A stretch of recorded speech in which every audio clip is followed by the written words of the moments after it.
I'm gonna say it time and time and time again. The biggest grift in California, the way people are just making money hand over fist, is through homelessness. That's how they're doing it. Millions upon billions of dollars is just going missing to solve this homelessness crisis, and yet nothing's being done. It's sometimes worse. Come on now. Come on now. The amount of money that they poured into this, just homelessness in general, to solve it, Skid Row should not look the way it is. It shouldn't.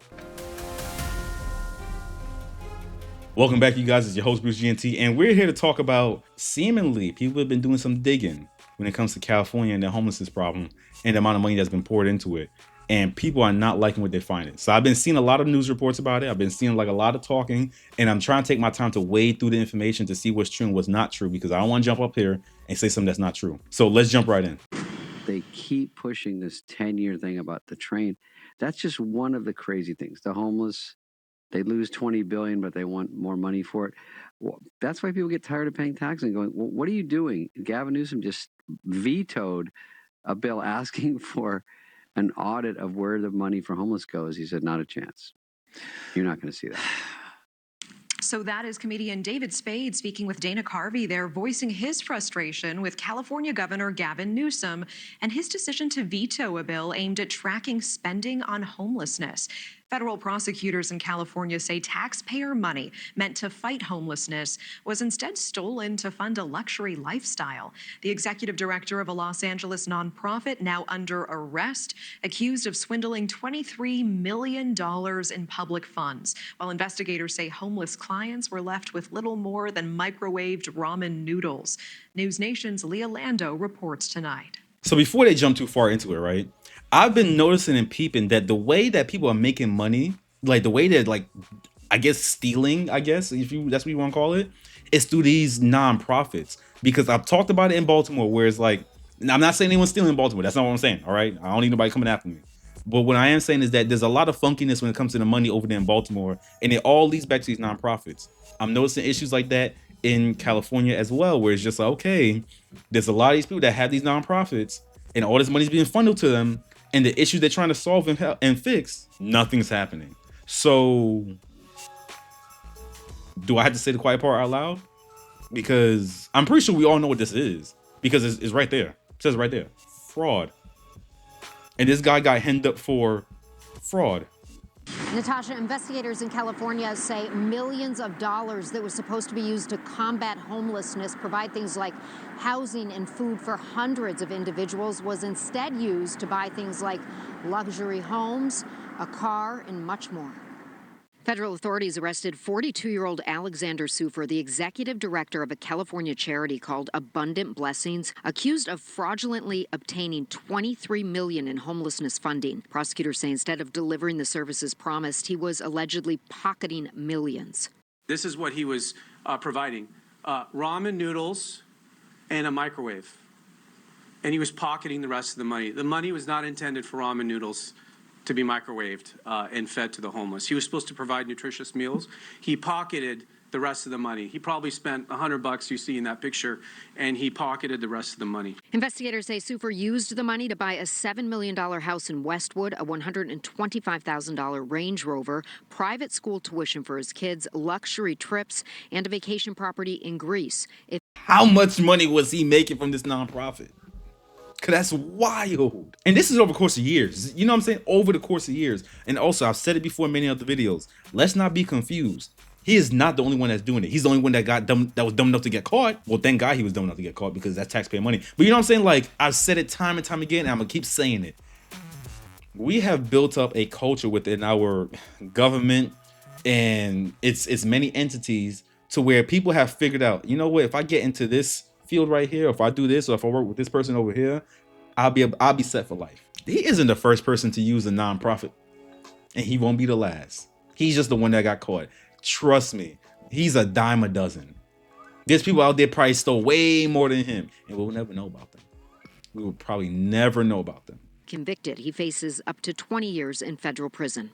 The case is now renewing questions about oversight in California, where Governor Gavin Newsom vetoed a bill aimed at tracking funds meant to combat homelessness. Former Sacramento County District Attorney Anne Marie Schubert says cases like this are exactly why audits matter. I've said this before because I want to say the mayor in Baltimore kind of was standing against like a policy set forth in place that's going to make it so that nonprofits can't just directly give money to the administration in Baltimore. Mayor Scott previously said he opposes the bill because it would prevent his office from utilizing BCYF funds like it did this year. The bill right now has some problematic things for me. However, Blanchard said that's not true. It's not banning the city from getting the funding. It would just make the city apply. But I'm gonna say the same thing I said for him right here. Investigate that nigga right there. 'Cause I'm gonna tell you what, if you're vetoing bills to properly assess where money is going, how it's being spent, I'm sorry, I'm looking at you shady. Because what? Why? What does, answer me this, what does that harm? What does that do? What does it do? What does it stop?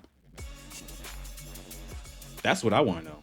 Isn't he the same dude that was suing the Trump administration because he was basically trying to say, hey, look, they're misappropriating funds when it comes to using the National Guard and or ICE? Isn't this the same dude?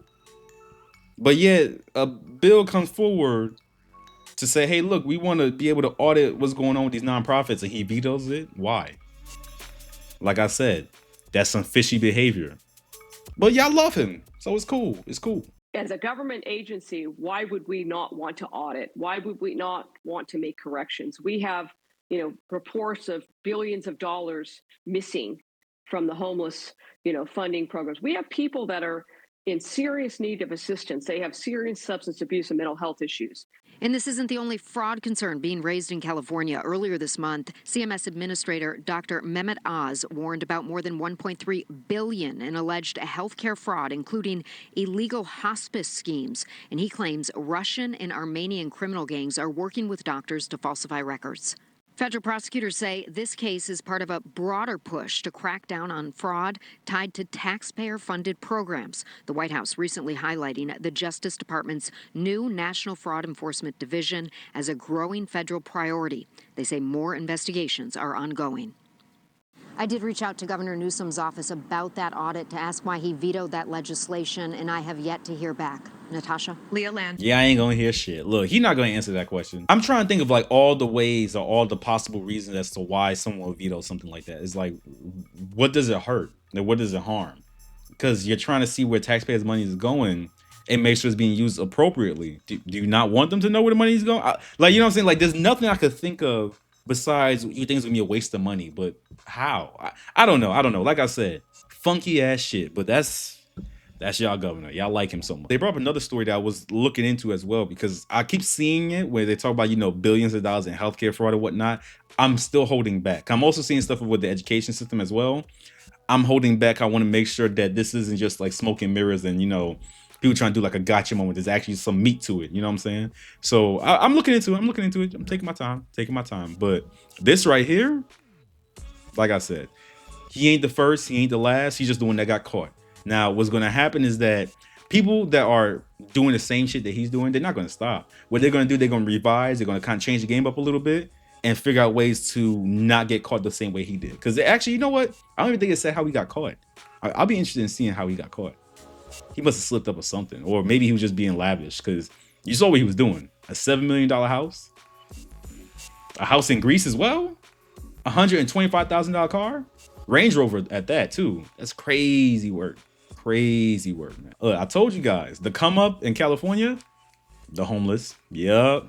As twisted as that may sound, that's exactly how they're making money over there. You guys already know the drill. If you enjoyed the video, leave a like. Comment down below. Tell me your thoughts. Do you feel like there's more to be said about this, homelessness fraud when it comes to millions upon millions being taken away from the people that actually need it? Do you think there's like a bigger picture to be, shown? Do you feel like this all leads to one person or one group or one entity? Or do you feel like this is just one-off, like people from different organizations just taking advantage of the system? Let me know down in the comments below. But that's it for now. Don't forget to subscribe, and I'll see you in the next one. Peace.